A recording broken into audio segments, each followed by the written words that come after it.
समानता के नाम पर सवर्णों से भेदभाव। क्या सवर्ण होना गुनाह है? क्या सवर्ण के बच्चे इसलिए उच्च शिक्षण संस्थानों में जाते हैं कि वो वहां जाकर एससी, एसटी और ओबीसी वर्ग के छात्रों का उत्पीड़न कर सकें? उच्च शिक्षण संस्थानों में लागू किए गए यूजीसी के नियम कुछ ऐसा ही इशारा कर रहे हैं। इस हिसाब से तो ये नियम स्कूलों में भी लागू होना चाहिए, क्योंकि अगर सवर्ण छात्रों को उत्पीड़न का शौक है तो वो सिर्फ उच्च शिक्षण संस्थानों में जाकर ही तो पैदा नहीं हुआ होगा। यूजीसी के नए नियमों से ऐसा आभास हो रहा है जैसे सवर्ण छात्र आदतन अपराधी हों। नमस्कार, स्वागत है आपका न्यूज़ 18 राजस्थान पर और आपके साथ मैं हूं वंदना त्यागी। 13 जनवरी 2026 से देश भर के विश्वविद्यालयों और कॉलेजों में उच्च शिक्षण संस्थानों में समानता संवर्धन नियम 2026 लागू कर दिया गया है। नए नियमों की सबसे खास बात यह है कि अब अनुसूचित जाति और अनुसूचित जनजाति के साथ साथ अन्य पिछड़ा वर्ग यानी ओबीसी को भी जातिगत भेदभाव की परिभाषा में शामिल किया गया है और इसके साथ ही विरोध प्रदर्शन और राजनीति भी शुरू हो गई है। इस वीडियो में हम आपको बताएंगे कि आखिर सवर्णों को इस नियम से क्या दिक्कत है और राजनीति कौन करने लगा है।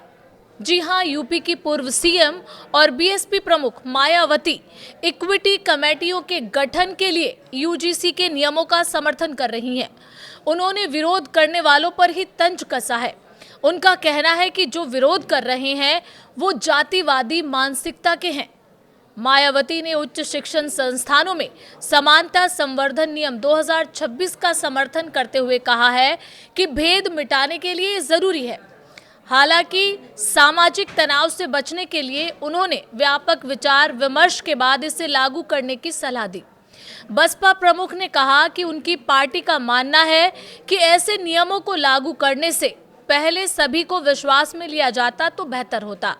सरकारों और संस्थानों को यह सुनिश्चित करना चाहिए कि ऐसे कदम देश में सामाजिक तनाव का कारण न बने। उन्होंने दलितों और पिछड़े वर्गों से भी अपील की कि वो स्वार्थी और अवसरवादी नेताओं के भड़काऊ बयानों का शिकार न बने। मायावती का कहना है कि ऐसे मामलों में दलितों और ओबीसी को भी अपने ही स्वार्थी और बिके हुए नेताओं के भड़काऊ बयानों के प्रभाव में नहीं आना चाहिए, जो उनकी आड़ में गंदी राजनीति करते रहते हैं। इन वर्गों को सतर्क रहना चाहिए। अब बात करते हैं विरोध की। 13 जनवरी 2026 यूनिवर्सिटी कैंपस शांत था, लेकिन उसी दिन एक ऐसा नियम लागू हुआ जिसने पढ़ाई से ज्यादा राजनीति को क्लासरूम में ला दिया। यूजीसी ने कहा यह नियम समानता के लिए है, लेकिन सवाल यह है कि क्या ये नियम सच में समानता लाता है या फिर एक पूरे वर्ग को चुपचाप किनारे कर देता है। यूजीसी के नए नियम का नाम है promotion of equity in higher education institution regularization 2026। नाम सुनने में अच्छा है, इक्विटी, समानता, न्याय, लेकिन जब नियमों को पढ़ा गया तो बड़ी संख्या में छात्रों और शिक्षकों को लगा कि इसमें सबके लिए बराबरी नहीं है। इन नियमों के तहत हर कॉलेज और यूनिवर्सिटी में इक्विटी कमेटी, इक्विटी स्क्वाड और 24/7 हेल्पलाइन बनाई जाएगी। सुनने में ये सुरक्षा कवच जैसा लगता है, लेकिन असली सवाल है ये सुरक्षा किसके लिए है और किसके लिए नहीं। नियमों में साफ कहा गया है कि जाति आधारित भेदभाव मुख्य रूप से एससी, एसटी और ओबीसी के खिलाफ माना जाएगा। यहीं से विवाद शुरू होता है। आलोचकों का कहना है कि अगर कोई सवर्ण छात्र या शिक्षक अपमान, तिरस्कार या उत्पीड़न झेलता है तो क्या उसे भी वही संस्थागत सुरक्षा मिलेगी? नियमों की भाषा बताती है बिल्कुल नहीं। यही वजह है कि दिल्ली से लेकर लखनऊ तक सवर्ण छात्र सड़कों पर उतर आए। यूजीसी मुख्यालय के बाहर नारे लगे, पोस्टर उठे और सवाल पूछा गया कि अब समानता का मतलब सिर्फ चुनिंदा वर्गों तक सीमित रह गया है। सबसे बड़ी चिंता इक्विटी कमेटी को लेकर है। इस कमेटी में एससी, एसटी, ओबीसी, दिव्यांग और महिलाओं का प्रतिनिधित्व अनिवार्य है, लेकिन जनरल कैटेगरी के लिए कोई अनिवार्य प्रतिनिधित्व नहीं। यानी शिकायत पर फैसला ऐसे लोग करेंगे जिसमें उस वर्ग की आवाज ही मौजूद नहीं। जिस पर आरोप लग सकता है। विरोध करने वालों का कहना है ये व्यवस्था न्याय नहीं बल्कि पूर्वाग्रह को जन्म दे सकती है। एक और गंभीर सवाल, अगर शिकायत झूठी निकली तो क्या? नियम इस पर चुप है। कोई साफ प्रावधान नहीं कि झूठे आरोपों से किसी शिक्षक या छात्र को कैसे बचाया जाएगा।